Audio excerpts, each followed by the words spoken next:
Esa noche el viento no trajo brisa, trajo un silbido. Y cuando escuchas al silbón de cerca, ya es demasiado tarde. En los llanos de Venezuela, donde la tierra se extiende plana como la palma de un muerto, existe una leyenda que no se cuenta en libros, se cuenta en susurros.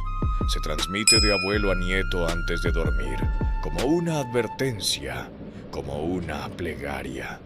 Dicen los viejos llaneros que hace más de 2 siglos, en una hacienda perdida entre palmas moriche y ríos que no aparecen en ningún mapa, vivía un hombre llamado Florentino.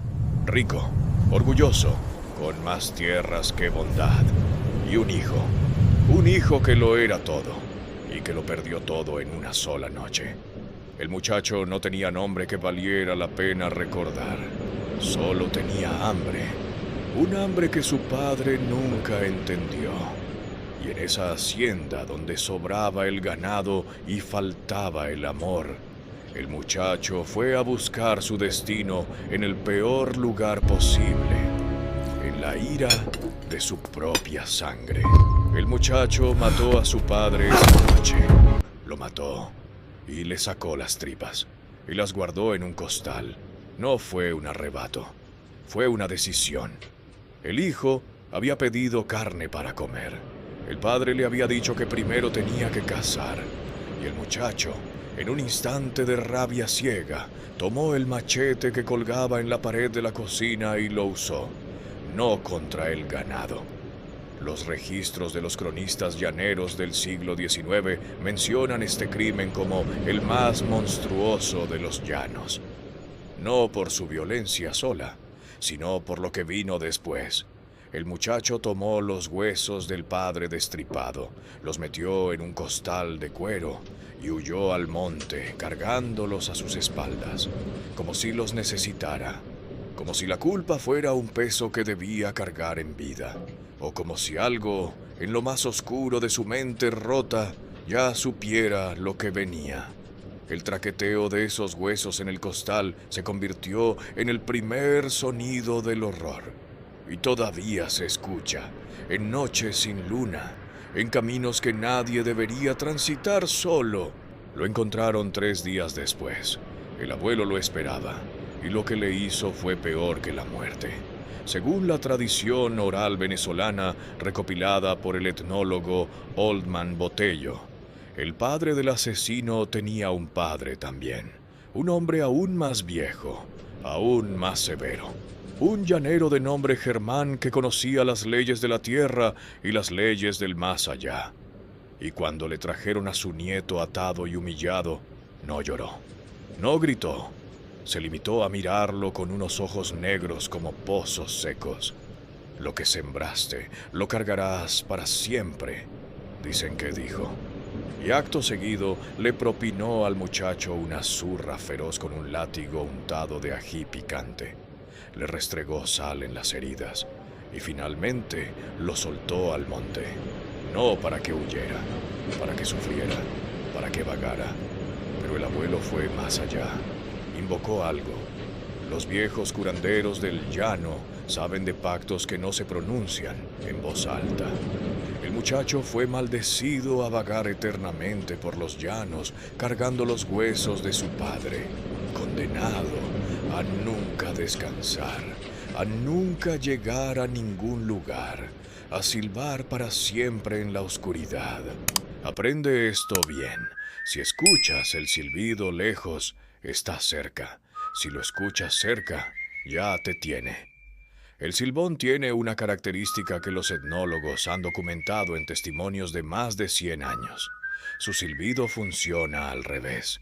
Es una trampa acústica sobrenatural.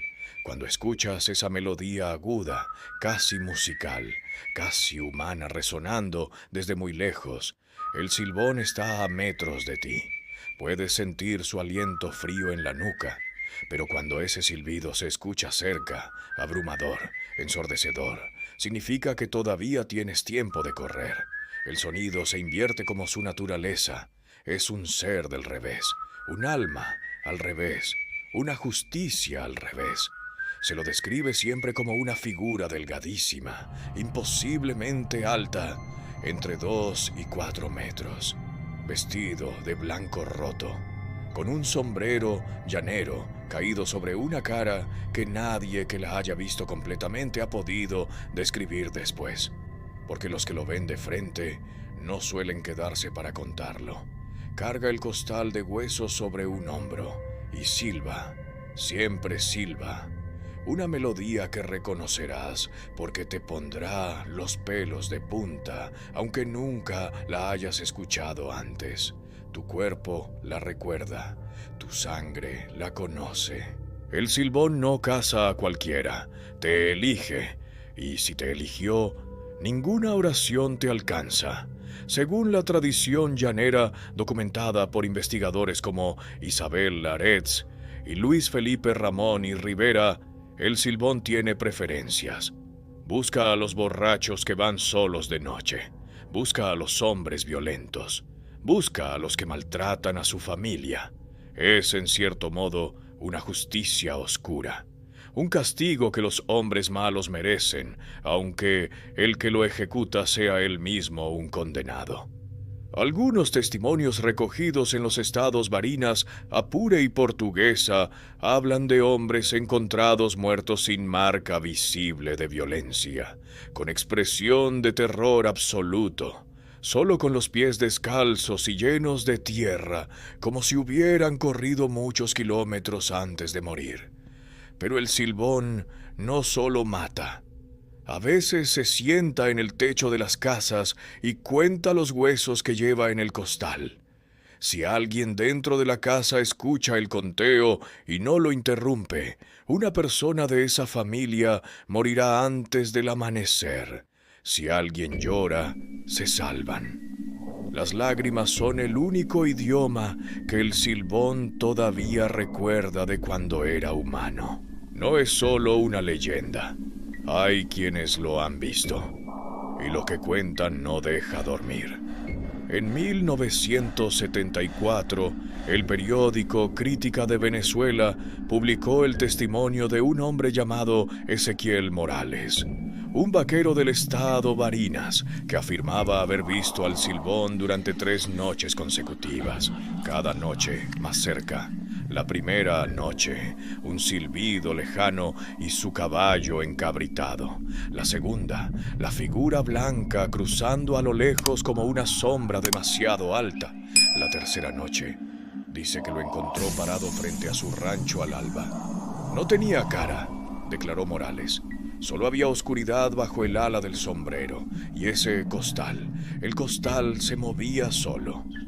Ezequiel Morales murió 3 semanas después, causas no determinadas. Tenía 41 años y estaba en perfecta salud. En los llanos nadie se sorprendió, porque en los llanos, cuando el silbón te visita 3 noches seguidas, ya no te está buscando, ya te encontró. Solo está contando los días que te quedan, y cuando termina de contar, se lleva lo que vino a buscar. Dicen que el silbón todavía camina, esta noche, ahora mismo, y dicen que ya eligió a alguien nuevo. La leyenda del silbón no pertenece solo al pasado. En el siglo XXI, con los llanos venezolanos asolados por el abandono y la emigración, los testimonios siguen llegando. Hay grupos en redes sociales donde personas de Barinas, Apure, Portuguesa y hasta de la diáspora venezolana en Colombia, Ecuador y España comparten encuentros, fotografías borrosas de figuras altas en caminos nocturnos, grabaciones de teléfono con ese silbido inconfundible. Los académicos lo llaman folclore vivo. Los que lo han escuchado lo llaman algo muy diferente. Hay una última cosa que debes saber, algo que los llaneros guardan casi en secreto. Se dice que el silbón puede ser ahuyentado de 2 maneras: con el sonido de un látigo restallado en el aire, porque le recuerda el castigo de su abuelo, y con el humo del tabaco fuerte. Pero hay una tercera manera que nadie menciona porque nadie quiere pronunciarla en voz alta: rezarle. rezarle al Silbón, como si fuera un alma en pena, como si todavía hubiera algo humano dentro de esa figura blanca que camina sin descanso. Quizás lo hay, quizás en algún lugar, bajo ese sombrero caído, todavía hay un muchacho de 17 años que solo tenía hambre y que lleva 2 siglos cargando los huesos de su padre y silbando, silbando para siempre en la oscuridad de los llanos. Esta noche, ahora mismo, a kilómetros de donde estás tú, o a metros, escucha. ¿Lo oyes? No es solo una leyenda. Hay quienes lo han visto, y lo que cuentan no deja dormir.